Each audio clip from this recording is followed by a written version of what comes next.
ಕರುನಾಡ ಜನತೆಗೆ ನನ್ನ ಪ್ರೀತಿಯ ನಮಸ್ಕಾರಗಳು.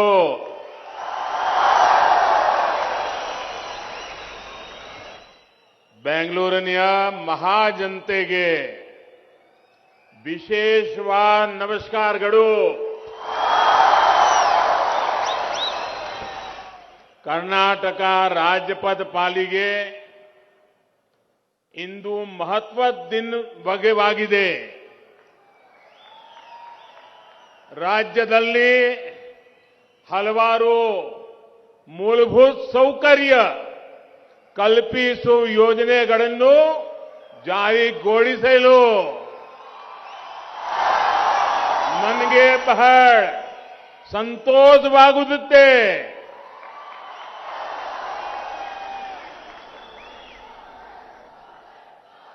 कर्नाटक के राज्यपाल श्री थावरचंद जी गहलोत, कर्नाटक के जनप्रिय मुख्यमंत्री श्री बसवराज जी, केंद्रीय मंत्रिपरिषद के मेरे सहयोगी प्रहलाद जोशी जी,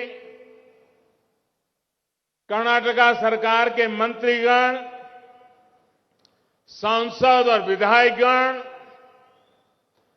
बेंगलुरु के मेरे सभी भाइयों और बहनों, नमस्कार.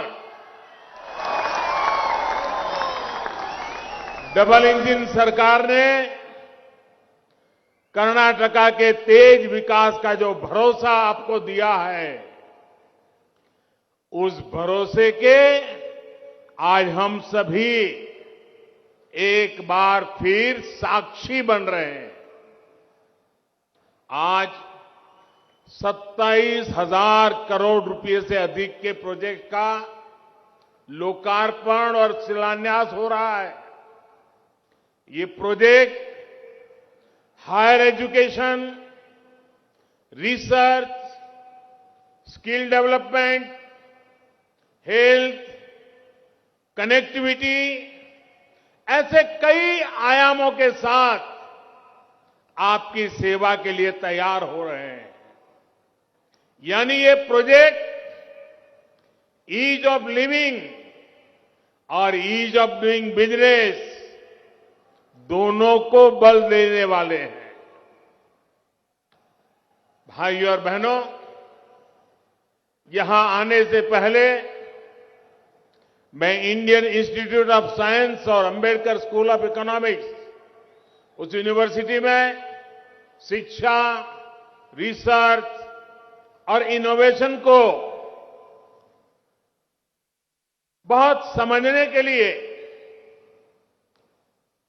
उनके उत्साह को अनुभव करने के लिए आज मैं उनके बीच में हूं और नई ऊर्जा लेकर के निकला हूं. मैं इन कार्यक्रमों से जुड़े देश के प्राइवेट सेक्टर की भी भूरी भूरी प्रशंसा करता हूं. अब यहां कनेक्टिविटी से जुड़े उत्सव को आपके साथ, आपके बीच आकर के और जो उमंग और उत्साह से आप लोग भरे हैं, मैं भी आपके साथ इसको सेलिब्रेट कर रहा हूं.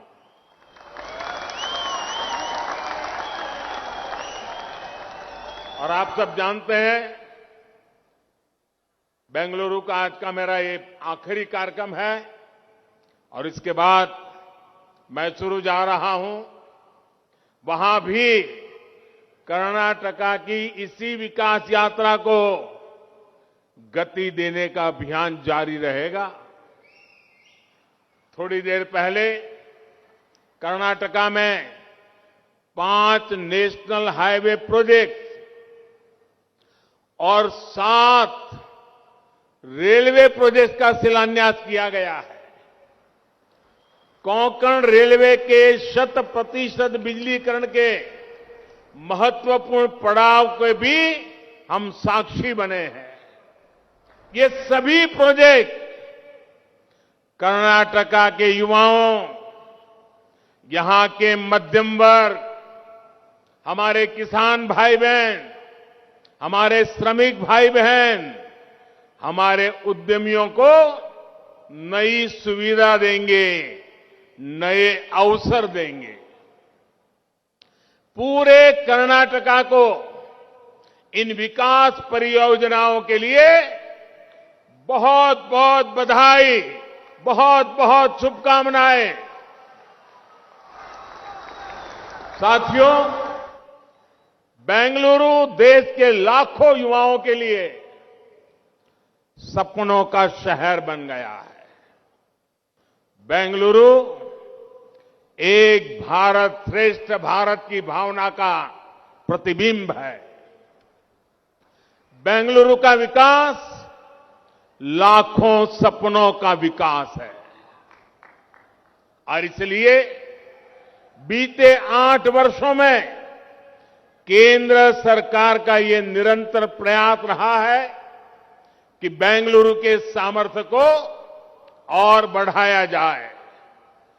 बेंगलुरु में अपने सपने पूरा करने में जुटे हुए हर साथी का जीवन आसान हो, ट्रैवल टाइम कम हो, आरामदायक हो, लॉजिस्टिक कॉस्ट भी कम से कम हो, इसके लिए डबल इंजन की सरकार ने निरंतर काम किया है। यही कमिटमेंट हमें यहां आज भी देखने को मिल रहा है। साथियों, बेंगलुरु के ट्रैफिक जाम से मुक्ति दिलाने के लिए rail, road, metro, underpass, flyover, हर संभव माध्यमों का पर डबल इंजन की सरकार काम कर रही है। बेंगलुरु के जो सबर्बन इलाके हैं, इनको भी बेहतर कनेक्टिविटी से जोड़ने के लिए हमारी सरकार प्रतिबद्ध है। मुझे बताया गया है कि बेंगलुरु के आसपास के क्षेत्रों को रेल से कनेक्ट करने के लिए 80 के दशक से ही चर्चा चल रही है। चर्चा में 40 साल। अब बताइए क्या हाल है।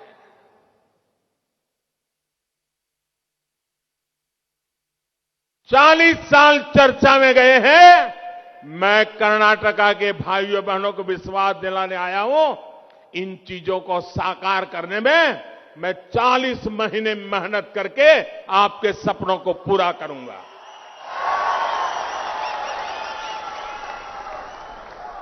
आप जानकर के हैरान हो जाएंगे, 16 साल तक ये प्रोजेक्ट फाइलों में लड़खड़ाते रहे।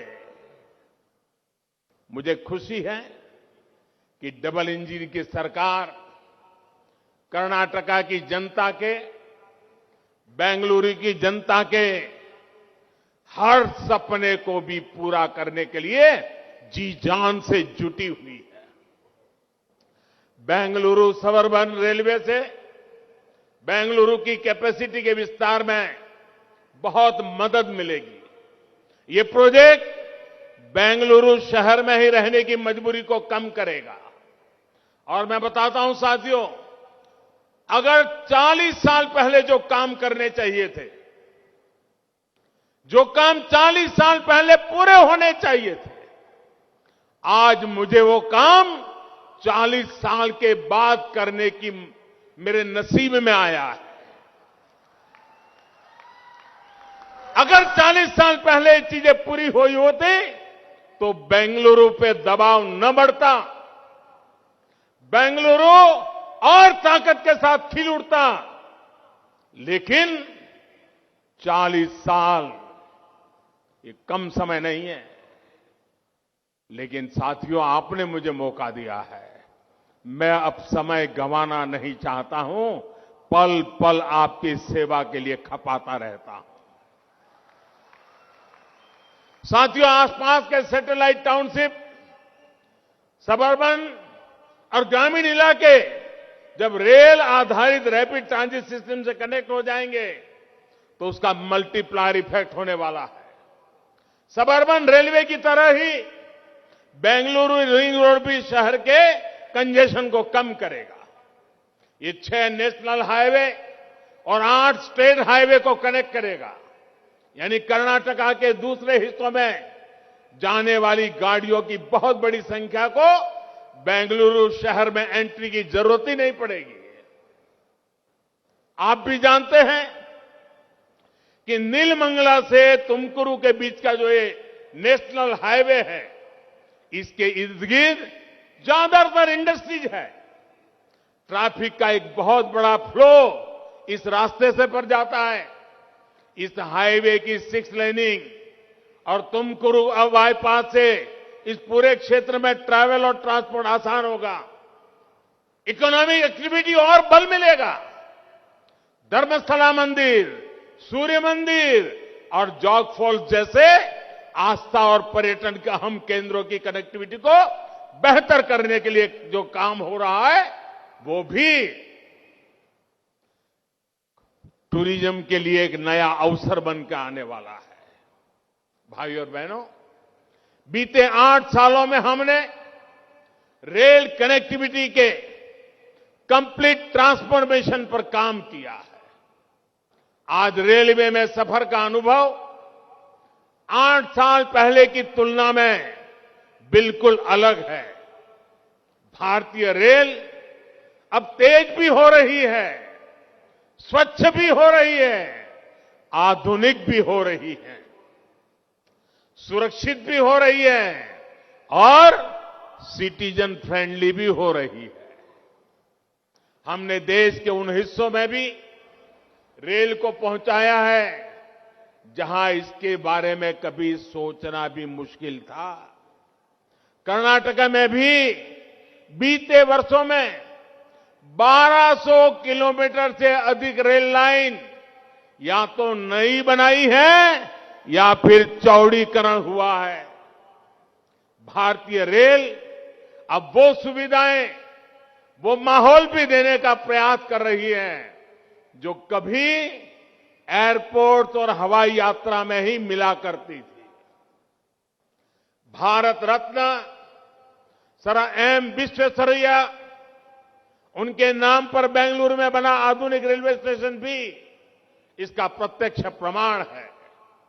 मुझे बताया गया है कि आज बेंगलुरु में लोग इस स्टेशन पर जाते हैं जैसे किसी टूरिस्ट डेस्टिनेशन पर जाएं, वो अजूबा देख रहे हैं। उनको देश बदलता हुआ उस रेलवे स्टेशन की रचना से दिखाई दे रहा है। और लोग मुझे बता रहे थे, युवा पीढ़ी तो सेल्फी लेने के लिए कतार लगा के खड़ी हो जाती है। ये कर्नाटका का पहला और देश का तीसरा ऐसा आधुनिक रेलवे स्टेशन है। इससे सुविधाएं तो आधुनिक हुई है, बेंगलुरु के लिए ज्यादा ट्रेनों का रास्ता भी खुला है। बेंगलुरु कैंटोनमेंट और यशवंतपुरा जंक्शन को भी आधुनिक बनाने का काम आज से शुरू हुआ है। साथियों, 21वीं सदी में हम सिर्फ रेल, रोड, पोर्ट, एयरपोर्ट तक सीमित नहीं रह सकते, बल्कि ट्रांसपोर्ट के ये मोड एक दूसरे से कनेक्ट भी हो, एक दूसरे को सपोर्ट भी करें। ऐसी मल्टी मॉडल कनेक्टिविटी पर ध्यान दे रहे हैं। इस मल्टी मॉडल कनेक्टिविटी को पीएम गति शक्ति नेशनल मास्टर प्लान से मदद मिल रही है। बेंगलुरु के पास बनने जा रहा मल्टी मॉडल लॉजिस्टिक पार्क इसी विजन का हिस्सा है। ये पार्क पोर्ट, एयरपोर्ट, रेलवे और रोड की सुविधाओं से कनेक्टेड होगा ताकि लास्ट माइल डिलीवरी बेहतर हो और ट्रांसपोर्टेशन की कॉस्ट कम हो। गति शक्ति की स्पिरिट से बन रहे ऐसे प्रोजेक्ट हजारों युवाओं को रोजगार भी देंगे, आत्मनिर्भर भारत के संकल्प की सिद्धि को भी गति देंगे। बहनों और भाइयों, बेंगलुरु की सक्सेस स्टोरी 21वीं सदी के भारत को आत्मनिर्भर भारत बनाने के लिए प्रेरित करती है। इस शहर ने दिखाया है कि एंटरप्रेन्योरशिप को, इनोवेशन को, प्राइवेट सेक्टर को देश के युवाओं को असली सामर्थ्य दिखाने का अवसर देने से कितना बड़ा प्रभाव पैदा होता है। कोरोना के समय में बेंगलुरु में बैठे हमारे युवाओं ने पूरी दुनिया को संभालने में मदद की है। बेंगलुरु ने दिखा दिया है कि सरकार अगर सुविधाएं दे और नागरिक के जीवन में कम से कम दखल दे तो भारत का नौजवान क्या कुछ नहीं कर सकता है, देश को कहां से कहां पहुंचा सकता है। बेंगलुरु देश के युवाओं के सपनों का शहर है और इसके पीछे उद्यमशीलता है, इनोवेशन है, पब्लिक के साथ ही प्राइवेट सेक्टर की सही उपयोगिता है। बेंगलुरु उन लोगों को अपना माइंडसेट बदलने की सीख भी देता है। बेंगलुरु की ताकत देखिए, ये उन लोगों को अपना माइंडसेट बदलने की भी सीख देता है जो अभी भी भारत के प्राइवेट सेक्टर को, प्राइवेट एंटरप्राइज को भद्दे शब्दों से उसको संबोधित करते हैं। देश की शक्ति को, करोड़ों लोगों के सामर्थ्य को ये सत्तावादी मानसिकता वाले लोग कमतर आंकते हैं।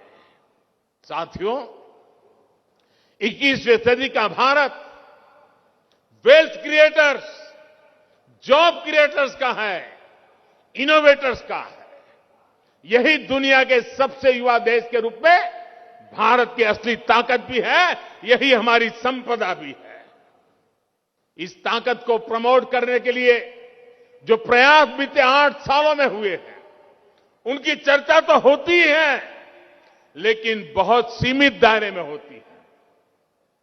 लेकिन बेंगलुरु जो इस कल्चर को जीता है, वहां जब मैं आया हूं तो इसकी विस्तृत चर्चा करना मैं अपनी जिम्मेदारी समझता हूं। भाइयों और बहनों, भारत में खेती के बाद सबसे बड़ा अगर एम्प्लॉयर है तो एसएमई सेक्टर है हमारा, जो देश के टियर 2, टियर 3 शहरों की इकोनॉमी को बहुत बड़ी ताकत दे रहा है।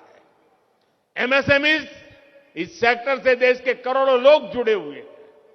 लेकिन हमारे यहां एमएसएमई की परिभाषा ही ऐसी रखी गई थी कि अगर वो खुद का विस्तार करना चाहते थे तो उनका नुकसान होता था। इसलिए वो अपने वेंचर को बड़ा करने के बजाय उसे छोटे उपक्रम की तरफ ले जाते थे। हमने इस परिभाषा को ही बदल दिया ताकि एमएसएमई ग्रोथ की तरफ बढ़े, ज्यादा एम्प्लॉयमेंट बढ़ाएं। छोटे छोटे सरकारी प्रोजेक्ट्स में भी ग्लोबल ट्रेडर्स होने से हमारे एमएसएमई के अवसर बहुत सीमित होते थे। हमने 200 करोड़ रुपए तक के टेंडर में विदेशी इकाइयों की भागीदारी को समाप्त कर दिया।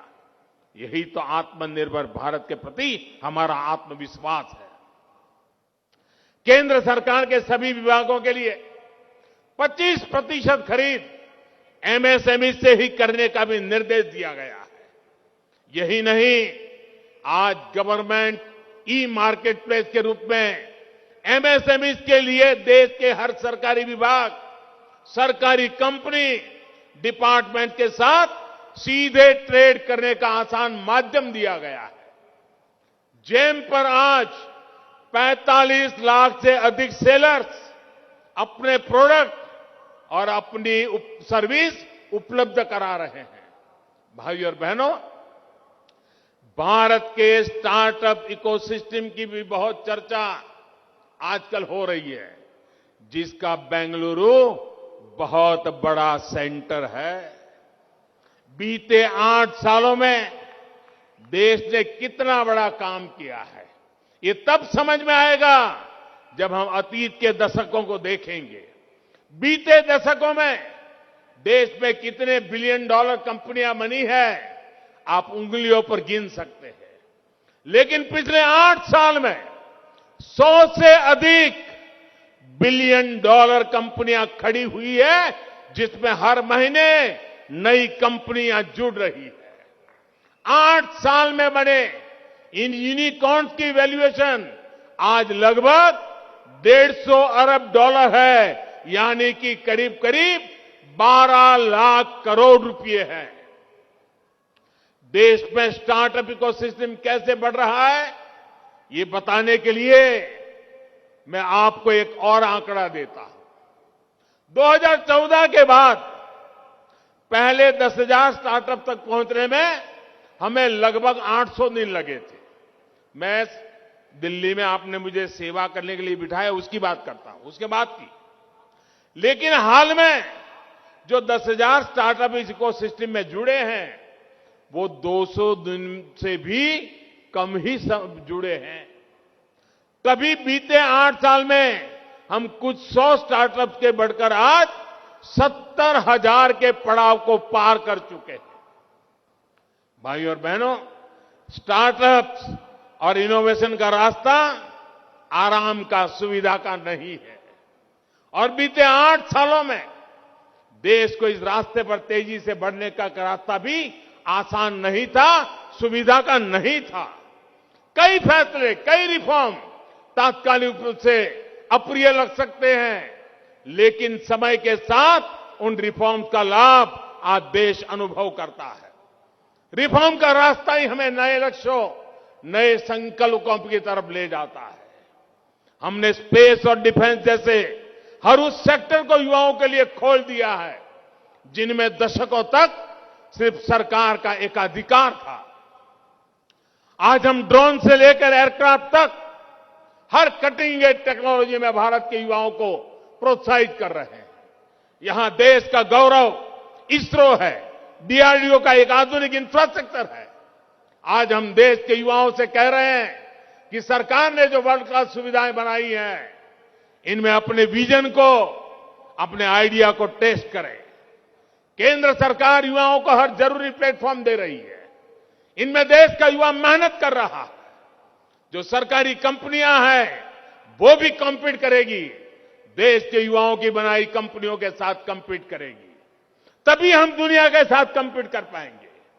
मेरा साफ मानना है, उपक्रम चाहे सरकारी हो या फिर प्राइवेट, दोनों देश के एसेट हैं। इसलिए लेवल प्लेइंग फील्ड सबको बराबर मिलना चाहिए। यही सबका प्रयास है। सबका प्रयास का यही मंत्र आजादी के अमृतकाल यानी आने वाले 25 साल में आत्मनिर्भर भारत के निर्माण की ऊर्जा है। एक बार फिर सभी कर्नाटका वासियों को विकास के इन प्रोजेक्ट के लिए बहुत बहुत बधाई देता हूं। और बसवराज जी के नेतृत्व में हमारा कर्नाटक और तेजी से आगे बढ़े, इसके लिए भारत सरकार कंधे से कंधा मिलाकर काम करने के लिए आपके साथ खड़ी हुई है। अनेक अनेक शुभकामनाओं के साथ आप सबको बहुत बहुत धन्यवाद। नमस्कार। नमस्कार, मैं हूं मानक गुप्ता। अगर आपको हमारा ये वीडियो पसंद आया हो तो इसे लाइक और शेयर जरूर करें। और हां, हमें सब्सक्राइब और फॉलो करना ना भूलें, ताकि आप देश और दुनिया की कोई खबर मिस ना करें। तो जुड़े रहिए हमारे साथ और देखते रहिए न्यूज़ 24।